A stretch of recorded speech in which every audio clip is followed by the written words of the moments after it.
VPFৰ মাজবাটৰ বিধায়ক চৰণ বড়োৰ মন্ত্ৰিত্ব লাভ। হাঁহি হাঁহি আকৌ NDAলৈ উভতিল হাগ্ৰামৰ BPF। মন্ত্ৰিত্বৰ উপহাৰেৰে BPFক NDAলৈ আদৰিলে বিজেপিয়ে।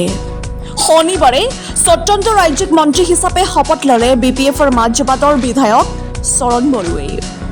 মন্ত্ৰিত্ব লাভৰ পিছত নিজ গৃহত উপস্থিত চৰণ বড়ো।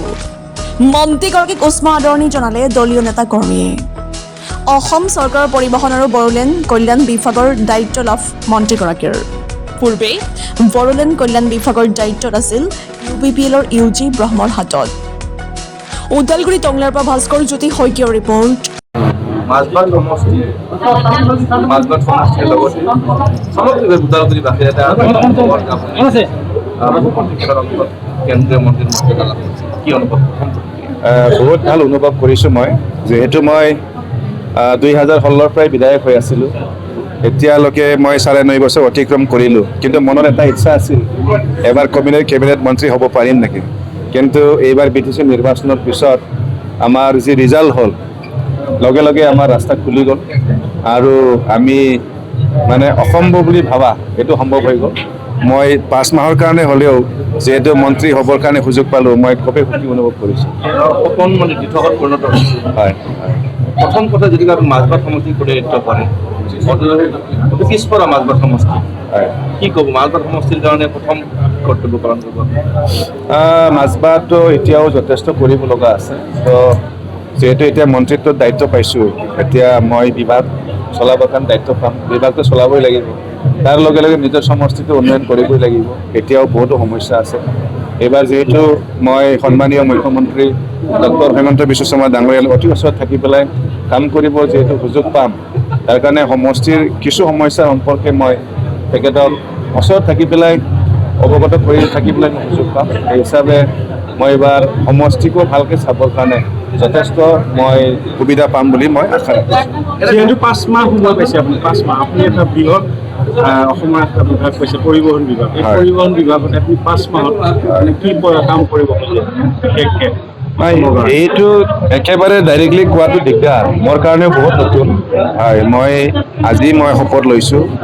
এতিয়া দীপাৱলী 2-3 দিন বন্ধ আছে, তাৰপিছতে মই সোমাই যাম, অলপ ষ্টাডি কৰিম কি আছে কি নাই, অলপ ডেপথত সোমাম। এইখিনি চোৱাৰ পিছত মই বুজি পাম, বুজি উঠিম। বুজি উঠাৰ পিছতহে মই কি কৰিব পাৰিম নোৱাৰিম মই গম পাই যাম।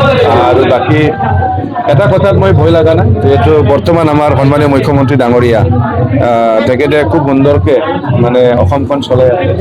বহুতো অভিজ্ঞ ব্যক্তি তেখেতৰ গাইডেঞ্চ সদায় থাকিব আৰু তেখেতৰ গাইডেঞ্চৰ দ্বাৰা মই নিশ্চয় বহুত সোনকালে ডিপাৰ্টমেণ্টৰ বিষয়ে মই শিকিব পাৰিম, জানিব পাৰিম আৰু নিশ্চয় মই নতুন এটা চিন্তালৈ কাম কৰি যাব পাৰিম। এই যিটো আপোনাৰ মন্ত্ৰিত্ব লাভ, ইয়াৰ জৰিয়তে অসম চৰকাৰ আৰু BTC চৰকাৰৰ মাজত সম্পৰ্কটো কি ধৰণে আগবাঢ়ি লৈ যাব?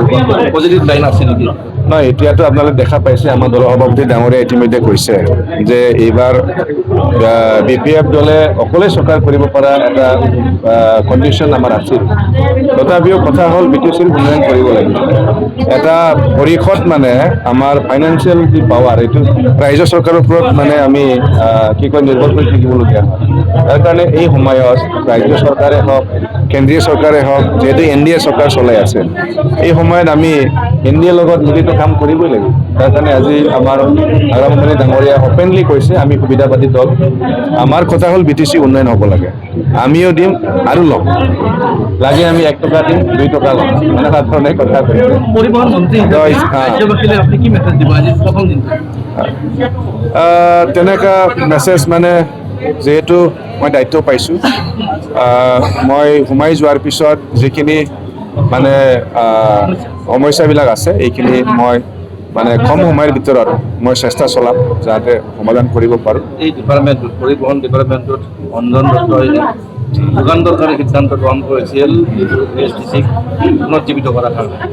আপোনাৰ কিবা মনত কম সময়ৰ ভিতৰত কিবা নাই, আগতে মই চাই ল'ম, সোমাই যাম, মই শিকি ল'ম, তাৰপিছত মই ক'ম।